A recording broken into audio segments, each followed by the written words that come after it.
செய்தி. வணக்கம். விவி செய்திகளுக்காக செய்திகள் வாசிப்பது ஸ்வர்ணா. ஷோலிங்கர் அடுத்த சோமசமுத்திரம் கிராமத்தில் 16 நாள் திரௌபதி அம்மன் தீமிதி திருவிழா இன்று கொடியேற்றத்துடன் துவங்கியது. இதில் திரளான பொதுமக்கள் கலந்து கொண்டு சுவாமி தரிசனம் செய்தனர்.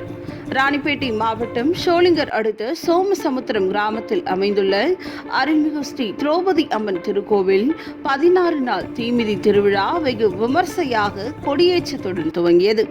இதனை முன்னிட்டு திரௌபதி அம்மன், அர்ஜுனன், கிருஷ்ணன், தர்மன் உள்ளிட்ட சுவாமிகளுக்கு சிறப்பு பூஜை, அபிஷேக அலங்காரம் செய்யப்பட்டு மங்கள வாத்தியங்கள் முழங்க மகா தீப ஆராதனைகள் நடைபெற்றது. தொடர்ந்து கலச பூஜை, மூலிகை கொண்டு சிறப்பு யாக பூஜை செய்து பாரத கொடி ஏற்றப்பட்டது.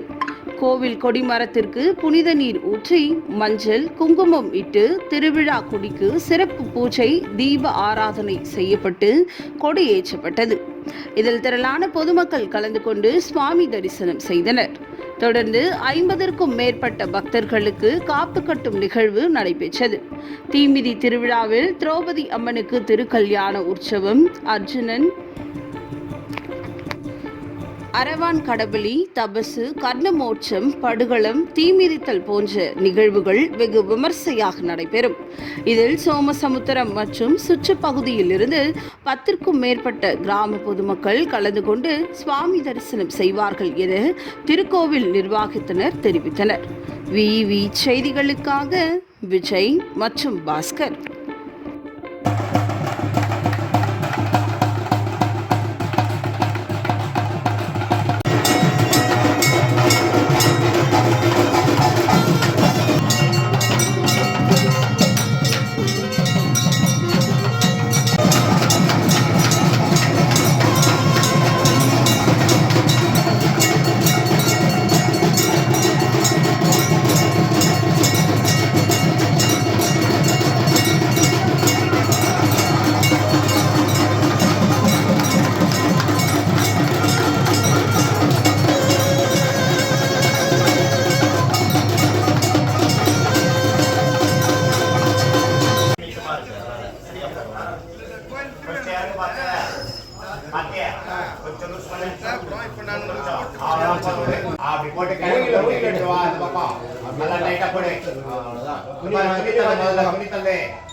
Hello.